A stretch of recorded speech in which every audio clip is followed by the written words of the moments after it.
చక్రధర్ అలాగే అవని వీళ్ళిద్దరూ కూడా లగేజ్ తీసుకుని అక్కడ ఉన్న పల్లవి వాళ్ళ ఇంటికి వస్తారు. ఇక పల్లవి అయితే అది చూసి ఒక్కసారిగా షాక్ అవుతుంది.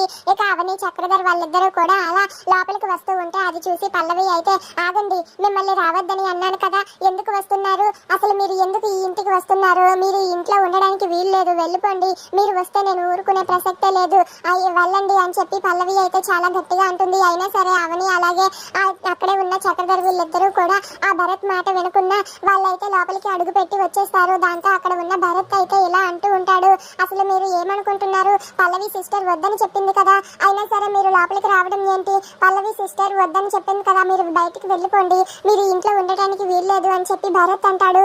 ఆ మాట వినగానే అక్కడ ఉన్న చక్రధర్ అయితే అసలు ఇది నా ఇల్లు, ఇక్కడ ఉండటానికి నీకు హక్కే లేదు, నువ్వెవరు ఈ ఇంట్లో ఉండటానికి, నేను ఆ మాట అంటే ఎలా ఉంటుంది, అసలు ఇది నా ఇల్లు అని చెప్పి చక్రధర్ అంటాడు. ఆ మాట వినగానే పల్లవి ఒక్కసారిగా షాక్ అవుతుంది. దాంతో అక్కడ ఉన్న అవని అయితే అలా చూస్తూ ఉంటుంది.